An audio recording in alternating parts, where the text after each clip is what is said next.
Me alegra mucho saludarte nuevamente y principalmente acompañarte en este camino de descubrimiento del género narrativo y de las diferentes formas en que los autores lo han utilizado para expresarse. Estas formas, como sabes, reciben el nombre de subgéneros. En esta ocasión conoceremos los principales subgéneros narrativos. Conversaremos sobre sus características principales y reflexionaremos sobre sus coincidencias y diferencias. Si haces un ejercicio de memoria, es muy probable que, considerando los textos narrativos con los que has interactuado de preescolar, puedas agruparlos en categorías diferentes por sus temas, tipos de anécdotas o características de los personajes. Toma un momento para crear en tu mente estas agrupaciones y haz un esquema sencillo en tu cuaderno. ¿Listo? Continúa el trabajo en tu cuaderno respondiendo las preguntas. ¿Qué estrategia utilizaste para agrupar los textos narrativos? ¿Qué características de ellos tomaste en cuenta para vincularlos? ¿Qué nombre le darías a cada grupo? ¿Consideras que agrupaste los conjuntos por subgéneros narrativos? ¿Por qué? Guarda tus respuestas porque las retomarás al final.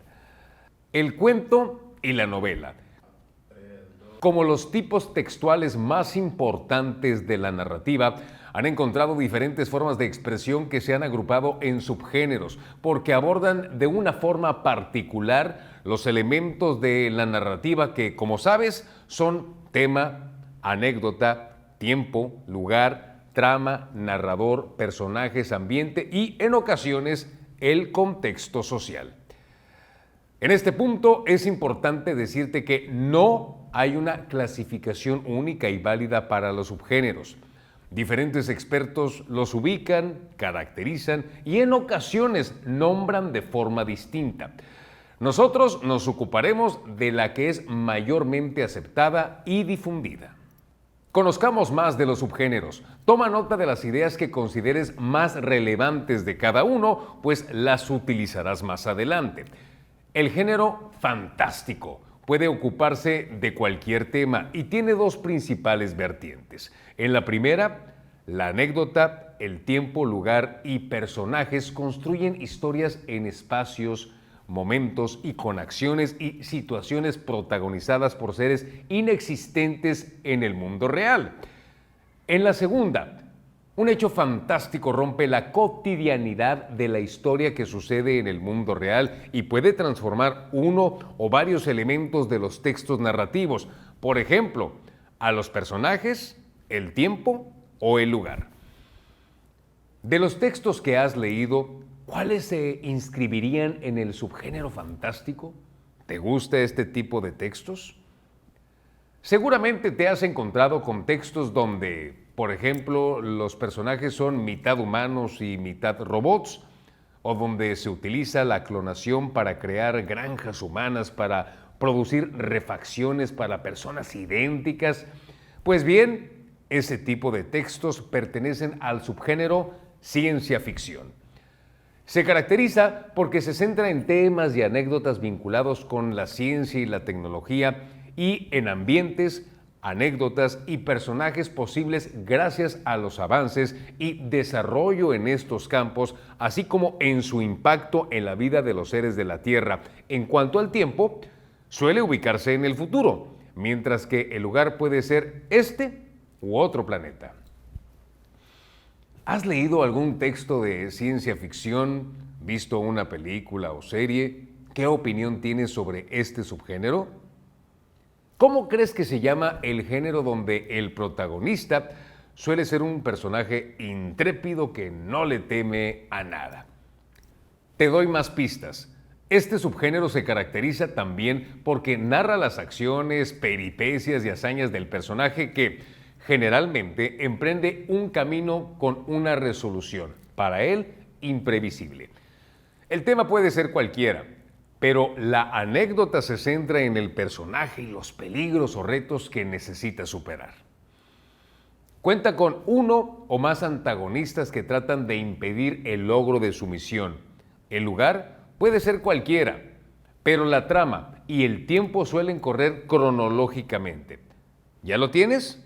Pues sí, es el subgénero de aventura. ¿Has leído algún cuento o novela de aventura? ¿Podrías mencionar a uno o varios personajes famosos de este subgénero? Uno de los subgéneros predilectos de los lectores es el misterio. Por lo general, los textos que se incluyen en él abordan un enigma vinculado con algún tipo de delito. Es muy común que el protagonista sea un detective de alguna agencia policial, privado, un no profesional o alguien que, por azares de la historia, necesite resolver un misterio criminal. El énfasis puede estar en el caso que se intenta resolver o en un enigma con elementos sobrenaturales o de suspenso. Sin embargo, la solución casi siempre surge al final. En cuanto al lugar y al tiempo, suelen apegarse al mundo real. ¿Te gustan los textos, películas o series de misterio? ¿Por qué? ¿Cuál crees que sea el personaje de misterio más conocido? Ahora sí, ha llegado el momento de hablar sobre uno de los subgéneros que más inquietan, encantan y asustan al lector. Y al espectador también.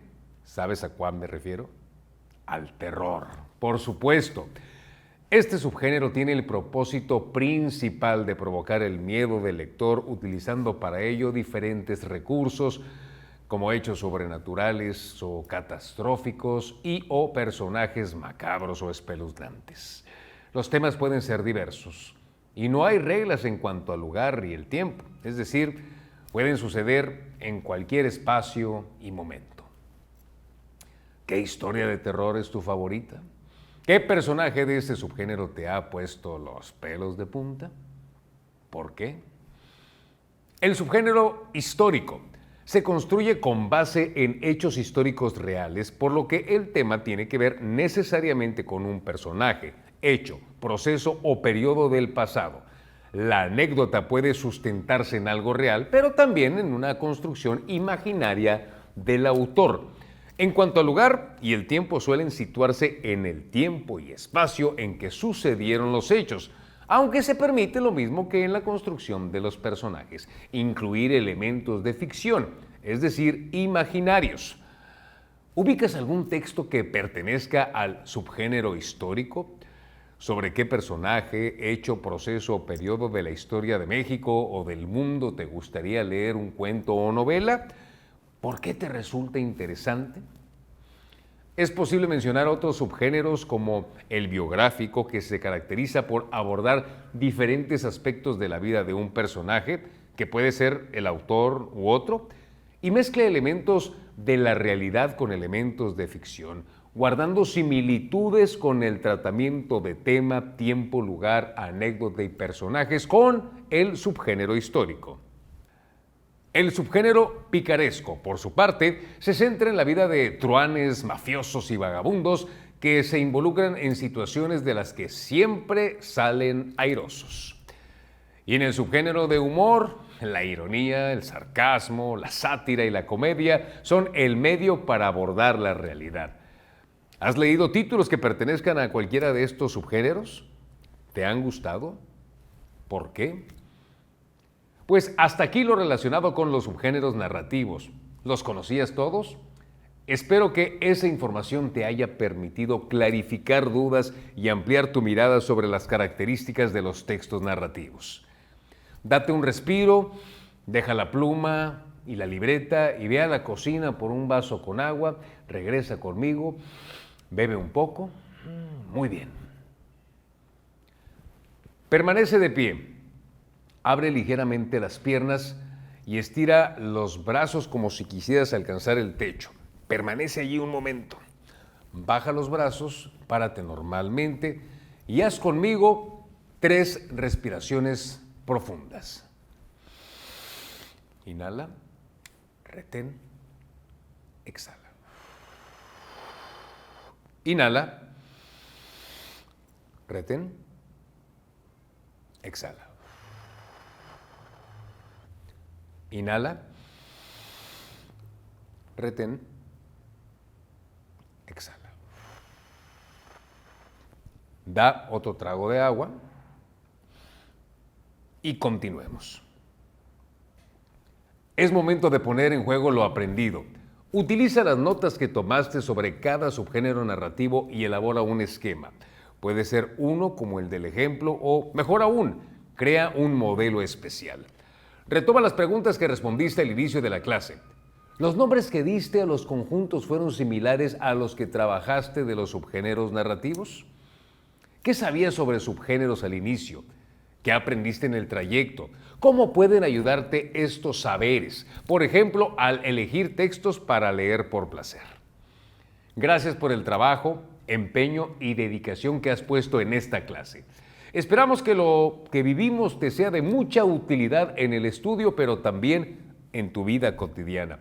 Por ejemplo, al elegir qué leer o ver, o al recomendar lecturas a tus familiares y amigos. Hasta pronto.